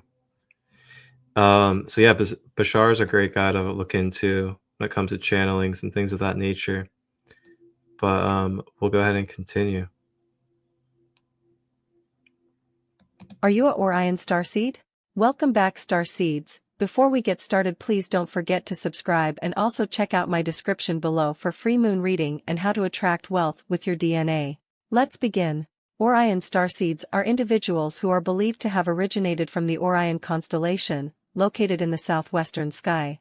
According to various spiritual and metaphysical beliefs, starseeds are advanced beings who have incarnated on Earth to assist with the spiritual evolution of humanity and the planet. Orion starseeds are thought to possess unique traits and abilities that distinguish them from other individuals and are believed to have specific missions or purposes to fulfill in their lifetime. The Orion constellation is one of the most recognizable constellations in the sky and has been depicted in many different cultures throughout history. It is composed of several bright stars that form the shape of a hunter, with the 3 stars of Orion's belt being the most prominent feature. In various spiritual and metaphysical beliefs, the Orion constellation is thought to be a source of spiritual energy and is believed to have played a role in the creation and evolution of humanity. As such, Orion starseeds are said to have a strong connection to this constellation and its energy, and may feel a deep sense of familiarity or homecoming when looking at the night sky. Orion starseeds are said to have a unique set of characteristics and abilities that distinguish them from other starseed origins. While some Orion starseeds may have a strong connection to the Orion constellation and recall vivid memories of past lives or experiences there, others may simply exhibit certain physical characteristics or personality traits that suggest an Orion origin. Physical characteristics: many Orion starseeds are said to have tall, slender physiques, with long limbs and fingers. They may also have elongated heads or a pronounced brow ridge. Some Orion starseeds are born with violet or blue-tinted eyes, which are said to be a hallmark of the Orion constellation. Strong leadership qualities: Orion starseeds are often described as natural leaders, with an innate ability to inspire and motivate others. They may be confident and assertive, with a strong sense of purpose and direction in life. A deep desire for freedom: Orion starseeds are said to value their personal freedom and independence above all else. They may have a rebellious streak and be drawn to careers or lifestyles that allow them to live on their own terms. A love of adventure and exploration: many Orion starseeds are said to have a deep fascination with space travel and exploration. They may be drawn to careers in the aerospace industry or space exploration, or may simply have a strong desire to travel and explore the world. Vivid memories of past lives or experiences in the Orion constellation: some Orion starseeds may recall past lives or experiences in the Orion constellation, or may have a strong affinity for the stars and constellations in that region of the sky. They may feel a deep sense of homesickness or longing for a place they cannot identify. It's important to note that not everyone who exhibits these traits or experiences these signs is necessarily an Orion starseed. These are simply indications that can suggest an Orion origin and may warrant further exploration through introspection, meditation, or consulting with an experienced starseed practitioner. Orion starseeds are believed to have a mission to assist in the evolution of humanity and the planet. Their unique gifts and talents are thought to be essential to this mission, and aligning with their purpose can lead to a fulfilling and impactful life.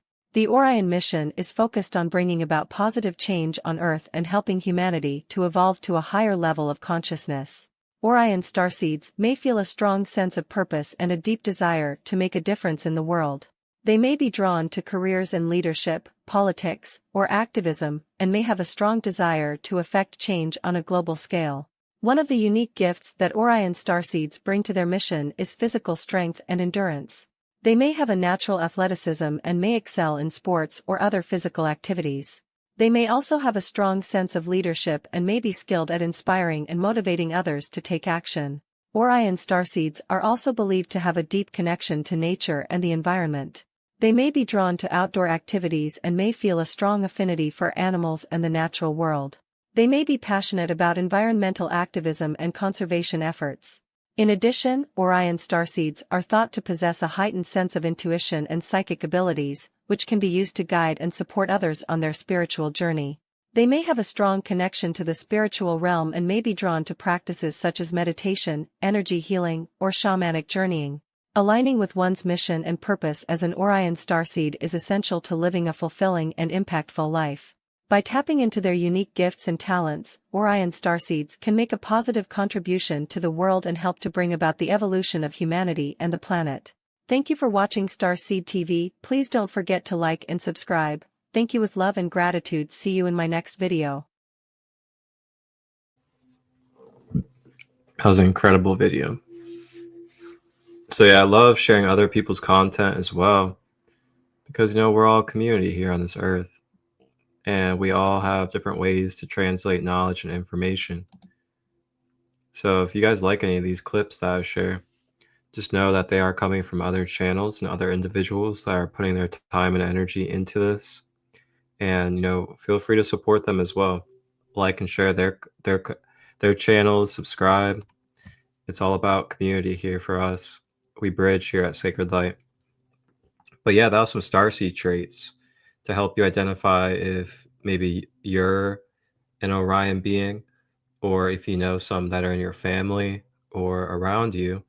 And what Spirit actually just came to me and told me was, here's an example of a Orion positive soul, is RFK Jr. So when you look at the archetype, or you look at the energy, the purpose, and the mission of RFK Jr. specifically, and not talking about anybody in his cabinet or anybody that's president and stuff like that, talking about just RFK himself as a soul in this human incarnation. He is a Orion soul that is here with an Orion mission here on this planet. And if you pay attention and you know the depths of who he is as an individual, you notice that he is very much all about farm. He's always working with animals. He's always working with children. He's trying to clean up the poisoning. He's trying to bring more health. He is actually ultra athletic and ultra healthy and really good shape for his age group. Very much in tune with nature and is more so about organic life and things of that nature. And that is what he embodies naturally. That's what his energy shows and demonstrates through RFK Jr. So those are exact traits that were being described in the Orion. And I was just told by Spirit in this moment to tell you guys that that is a great example of a positive polarity Orion mission being. Pretty cool. So we're going to continue. When we are in an environment without pollution, the night sky looks like this, full of stars shining brightly. As we observe, we can quickly notice a trio of bright stars, aligned almost perfectly, known in many cultures as the Three Kings, or Orion's Belt. Located in the heart of the Orion constellation, these stars have been the object of admiration, study, and reverence for millennia. But what makes the Three Kings so special? Let's take a trip there today to meet these fascinating stars of Orion's Belt. They are Alnitak, Alnilam, and Mintaka. Among them, Alnitak is often cited as the closest to Earth, approximately 736 light-years away. So let's go there first. With the speed of a modern manned rocket, we would travel at approximately 28,000 kilometers per h, and it would take us about 28,389,172 years to reach Alnitak. But you are not on just any rocket. You are aboard the spacecraft of Cosmic Quest, so we will get there very quickly. If you were on board when we made that trip to Andromeda, you know what I'm talking about. And here we are, in front of Alnitak. Alnitak is a massive star, classified as a blue supergiant, and is part of a multiple star system. It is known for its intense luminosity and bluish color, an indication of its high surface temperature, which can exceed 30,000 K. This temperature causes Alnitak to shine with a vibrant blue light, much hotter and more energetic than that of the Sun. As part of a star system, Alnitak is accompanied by its companion stars, adding complexity to its observation. We are before one of the most magnificent manifestations of star formation and evolution in the known universe. But let's continue, as we have much more to explore. The next stop is at the center of Orion's Belt, at the star Alnilam. Although both are blue supergiants of Orion's Belt, Alnilam is one of the brightest and most massive stars we know. Our view is even more intense due to its considerably greater luminosity and mass compared to Alnitak. Alnilam shines with an even more intense light and has a deeper blue color, a reflection of its extremely high surface temperature. This intensity would be accompanied by a stronger stellar wind, capable of shaping the interstellar medium around it in even more dramatic ways. As I move away from the dazzling presence of Alnilam and approach Mintaka, the third star of the emblematic Orion's Belt, the experience transforms in subtle but profoundly significant ways. Mintaka, unlike its brighter sisters Alnitak and Alnilam, is a multiple star, which already adds a layer of complexity to its observation and experience. I am now before Mintaka, and the spectacle is somewhat different. Although still a bright supergiant, Mintaka has a distinct nature, being a multiple star system. This characteristic brings a visual and astronomical dynamic not found in Alnitak or Alnilam. The gravitational dance of Mintaka's companion stars adds a fascinating movement and interaction. Here, surrounded by the darkness of space, Mintaka shines with a light that, while not as intensely blue as Alnilam or as dominant as Alnitak, carries a serene and complex beauty. Its position at the edge of Orion's Belt makes it a fundamental landmark, a closing point for the iconic alignment that has captured the imagination of sky observers for millennia. Let me tell you a bit about these stars as we return to Earth. They are aligned with an almost mystical precision, and have been the inspiration for countless stories throughout the ages. In different cultures, they have been given different names and meanings. To the ancient Egyptians, they pointed towards the pyramids of Giza, architectural wonders that reflected the grandeur of the cosmos on Earth. For the Greeks, they were associated with the mythical hunter Orion, and their arrangement in the sky told the story of his adventures and challenges. But beyond mythology, there is a fascinating science behind these stars. They are more than just bright points in the sky. They are distant suns, each with their own characteristics and mysteries. And, as technology advances, we continue to discover more about their composition, origin, and the role they play in the vast orchestra of the universe. When observing the three kings from Earth, we are, in fact, looking into the past. The light we see today began its journey hundreds of years ago, traveling through space until it reached our eyes. It is a direct connection to the cosmos, a bridge between the past and the present, between mythology and science. Moreover, the region around Orion is rich in nebulae, star clusters, and other astronomical wonders. The Orion Nebula, for example, is a stellar nursery, where new stars are being born from clouds of gas and dust. This journey through Orion's belt illustrates the diversity and complexity of stellar phenomena. Each star, despite sharing a common classification as blue supergiants within the same constellation, exhibits unique characteristics and contributions to the cosmic tapestry.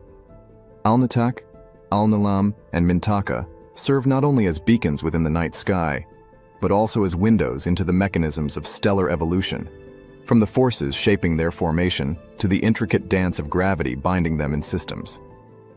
Now that we've arrived on solid ground, and finally at our sweet home, you need to go now and subscribe to the Cosmic Quest newsletter.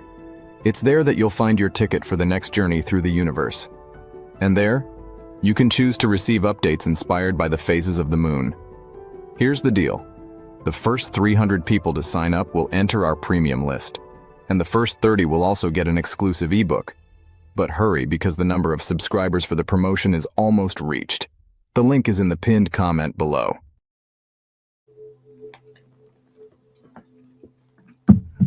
So there's another perspective outside of, the beings and the starseed lineage. That was more of the actual constellation and just what it represents and its placement in this cosmos or this universe that we're in. And I also loved how it mentioned, the Egyptian pyramid connection, as well as the other ancient connections like the three kings. You think about the three kings story and the story of Yeshua, and talks about, the three kings basically seeing Orion's belt and all that type of stuff. Man, it's so cool. I love how it just all connects, this beautiful, beautiful life that we're in. So we're going to go ahead and watch our last video.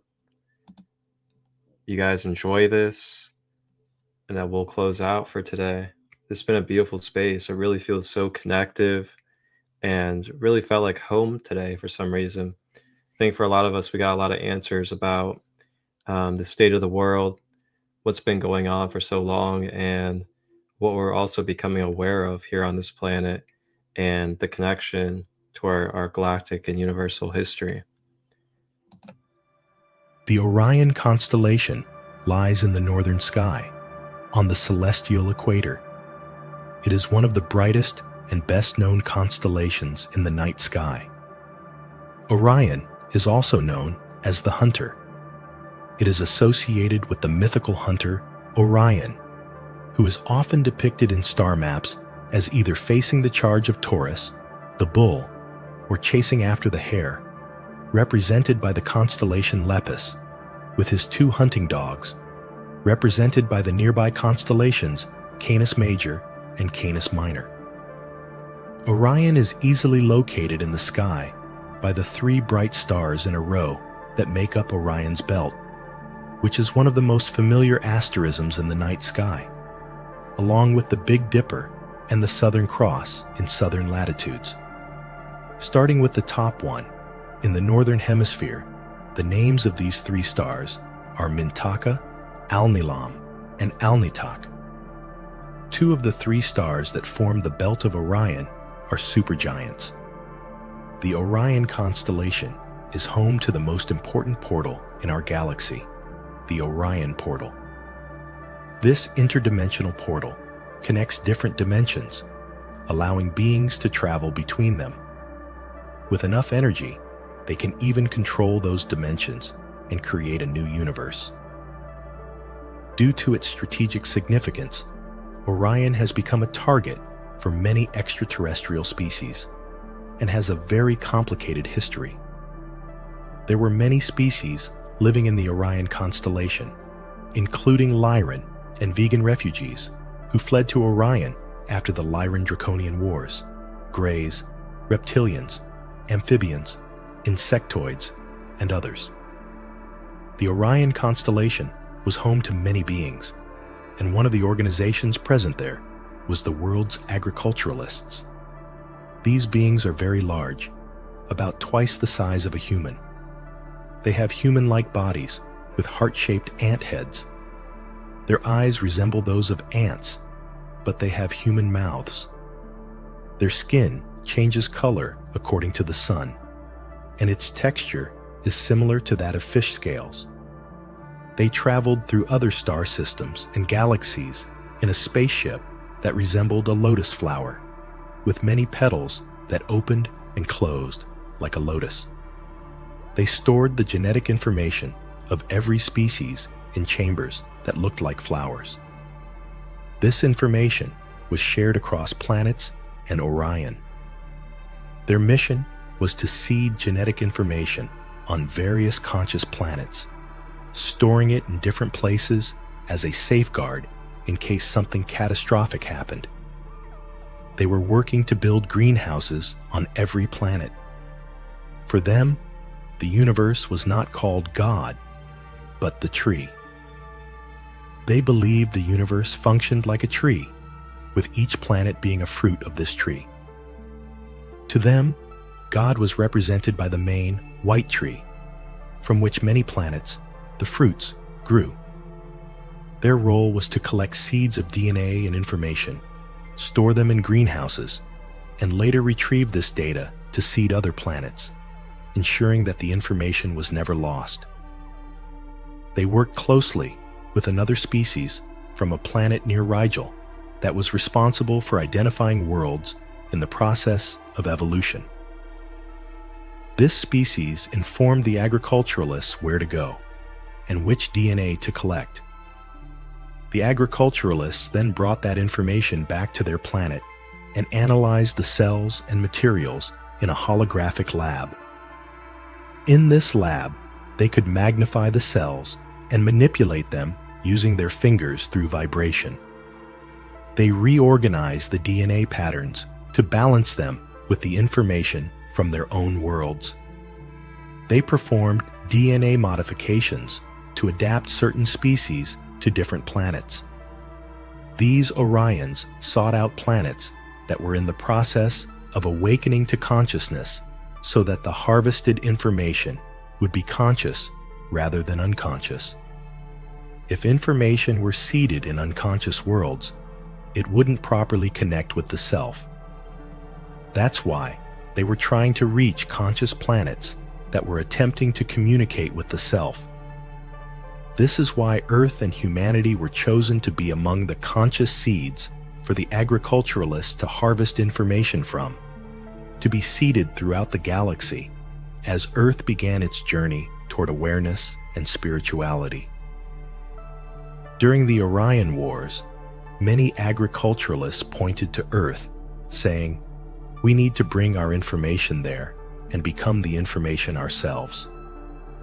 As a result, many of them ended their lives in their own dimensions and incarnated into the third dimension so they could become the storage of the information themselves. In this world, by being human, they can harvest the energy they had seeded and teach others how to do the same. The main thing they are trying to teach humanity is to create the seeds for each of their flowers.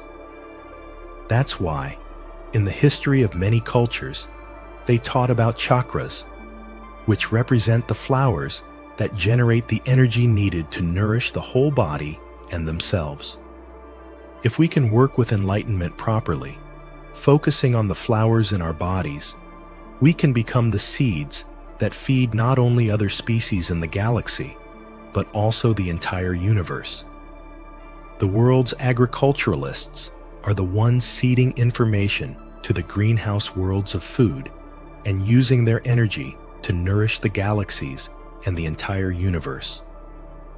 Their goal is to help us enlighten ourselves, because when we become enlightened beings, we become our own source of energy and nourish every species in the universe through consciousness.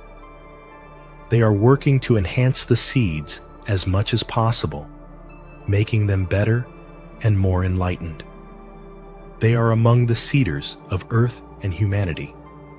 However, due to the Orion Wars and draconian corruption, the Orion constellation split into the polarities of light and darkness, with most beings choosing to align with the Draconians and negatively oriented Pleiadians.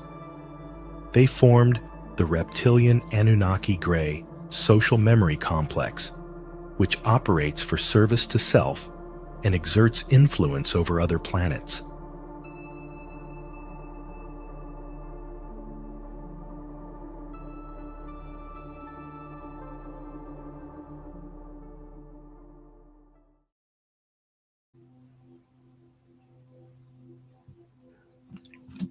Wow. What a series of videos. Wow. What an episode today. I don't know about y'all, but I was blown away in so many different segments of this episode. Some of this stuff I just discovered here live with all of you. So you're getting my real raw reactions to the enlightenment that I become aware of just as you do. Now, a lot of this, I will say I had the pieces, and then when I read this stuff with you, it kind of fills in the gaps of what I already knew. But wow, this information today, it's definitely something to process and definitely something to ponder on. And if we remember, in the very beginning, we did a card reading 2 hours ago.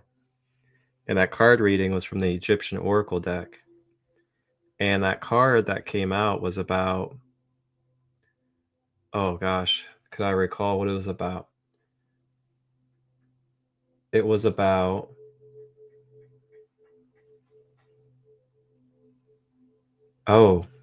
deep reflection, deep self-reflection of where your heart is. So deep reflection within yourself to see if your heart is as light as a feather. If you're holding on to attachments, grudges, if you're holding on to energies of separation, things like that. And, you know, it nicely ties into the Orion energy, because whenever we are full of those blockages and full of those energies of separation and grudges and all these things, we are holding on to more of that draconian energy in our field. So it's really cool how that all tied together. But that is today's episode. Check it out today at 4 p.m. Eastern, Soul Awakening with Sandra, Living Karma and Dharma, episode 4. And then you can see me tomorrow at 9 a.m. Eastern for the next episode of Grand Rising with ChristoLight. And we will be exploring our next star planet constellation and starseed lineage. And you'll have to tune in to see what that will be tomorrow at 9 a.m. Eastern.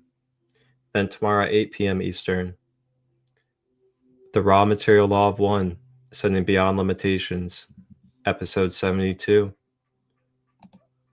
Wholeness and Balanced Love.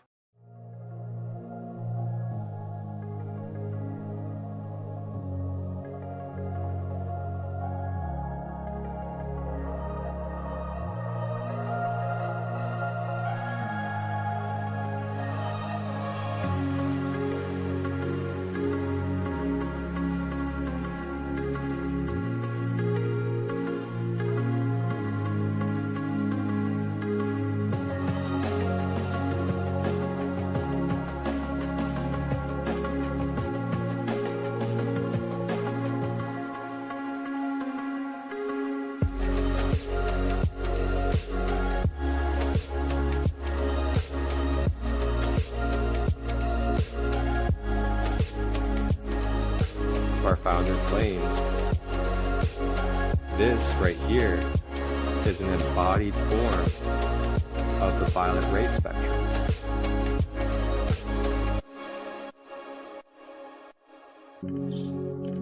Tap in and tune in Tuesdays, Wednesdays, and Thursdays, 9 a.m. to 10 a.m. Eastern, live on YouTube, Facebook, and Instagram. Grand Rising with ChristoLight, your sacred space for discovering the Ascended Masters in crystal healing. Ashe.